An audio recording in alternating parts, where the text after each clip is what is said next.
Y vamos a cambiar de tema, vamos a meternos en la realidad argentina y tiene que ver, más allá de la pandemia, más allá de la situación sanitaria que se está viviendo, hay otros aspectos también que involucran la vida cotidiana de los argentinos y que día tras día lo estamos comentando. Tiene que ver con el abuso, la violencia policial, con el abuso de poder de las fuerzas represivas que tiene el Estado, y se realizó el primer registro nacional, en donde se ha marcado, notificado y categorizado a distintos ítems con respecto justamente a los distintos casos de violencia que se da en nuestro país. Vamos a saludar a Mariana Sánchez Malo, que es Coordinadora Nacional de Jóvenes de Pie. ¿Cómo te va, Mariana? Muy buenos días, muchas gracias por atendernos. Hola, ¿qué tal? Buenos días.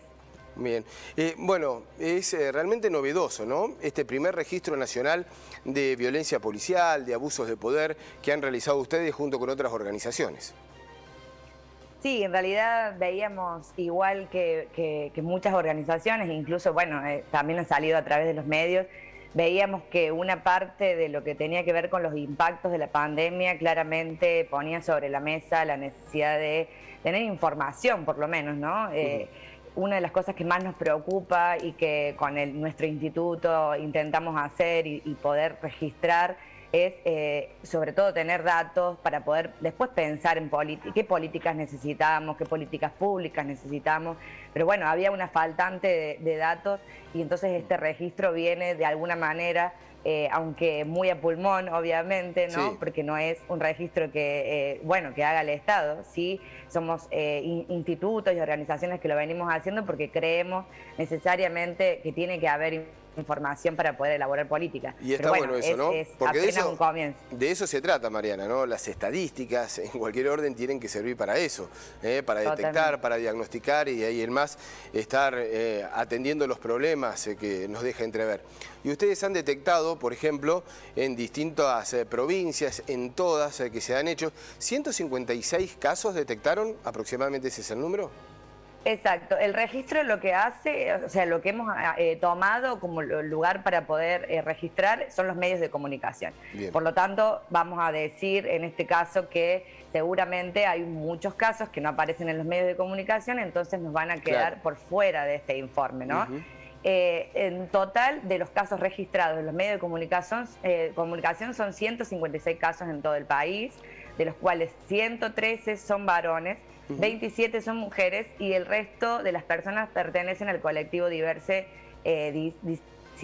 que es un 7%, y acá va a aparecer esta constante que es no hay datos, ¿no? Claro. Que eso también tiene que ver con la necesidad de poder seguir profundizando este tipo de informes, porque muchas de las cosas que hemos podido registrar nos han faltado datos porque los medios no lo han mostrado claramente, porque tampoco estamos pensando que los medios deben ser el único canal donde se registren estas violencias, ¿no? Mariana, ¿de qué tiempo a qué tiempo?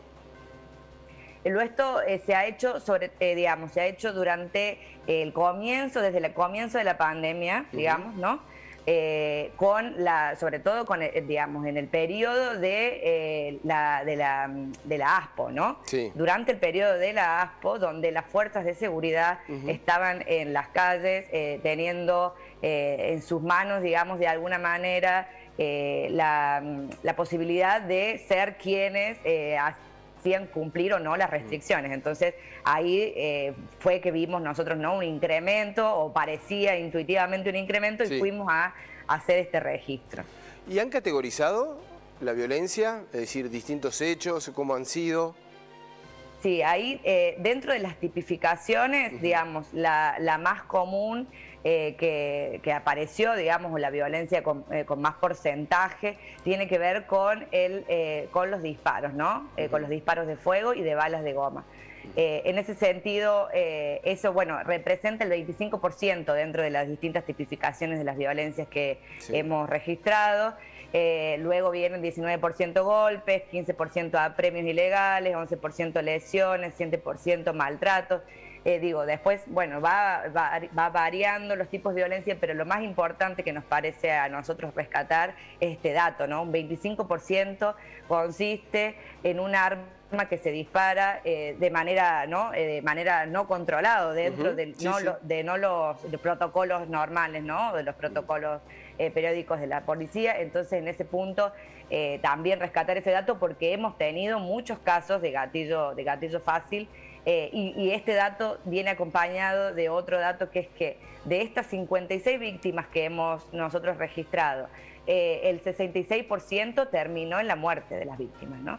Claro. Eso es un dato bastante importante, ¿no? Dentro de lo que hemos podido registrar. Es un número altísimo, digamos. De estos hechos, el 66% de los que han sufrido alguna violencia policial o a través de fuerzas represivas o gatillo fácil, 66% han terminado fallecidos. Exacto.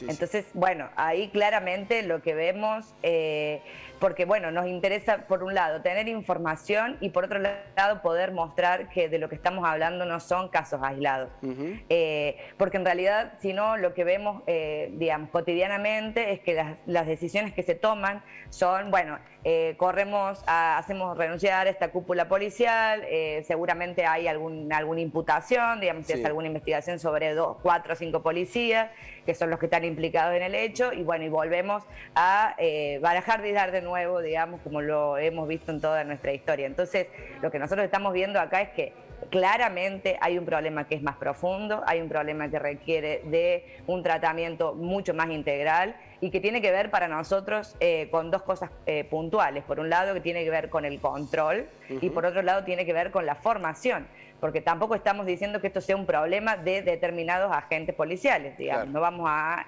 culpabilizar a todos 5, 6, 10, 50 agentes policiales, sino lo que estamos diciendo es que evidentemente hay una necesidad de control y formación, que eso le corresponde a los gobiernos. Y ahí es donde claramente hay una vacante, ¿no?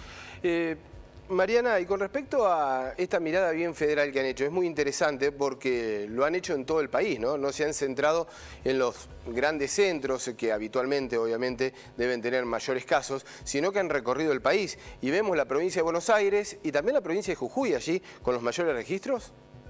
Sí, muy por abajo, pero porque eso también hay que decirlo. O sea, la provincia de Buenos Aires cuenta con el 28% de los casos. Eso es un número muy importante.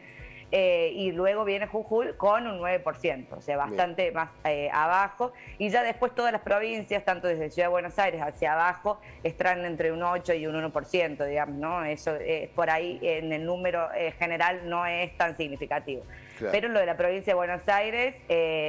bueno, eso sí aparece bastante. Vemos que lo que también tiene que ver, digamos, con el crecimiento de la pobreza y la criminalidad y la forma de resolverla que tenemos, ¿no? O sea, los gobiernos en general tienden a resolver la criminalidad culpabilizando muchas veces a los jóvenes, porque también hay que decir que dentro de estos casos el 46% tenía entre 18 y 35 años y el 12% eran víctimas menores de edad. Por lo tanto, más del 50% de estos 156 casos son jóvenes, ¿no? Eso también hay que decirlo porque habla de qué manera estamos entendiendo a la juventud y qué políticas tenemos para contener a los jóvenes y las jóvenes en un escenario en el que más del 60%, nos dicen algunas encuestas, está por debajo de la línea de pobreza. Entonces, bueno, claramente hay ahí un desafío, digamos, de tratar esto de manera, no es solamente la violencia, y este flagelo que tiene que ver por el abuso policial, sino de qué políticas estamos dándole de contención a nuestros jóvenes que evidentemente representan mucho de esta problemática, ¿no? Mariana, muchísimas gracias por el contacto revelador en informe.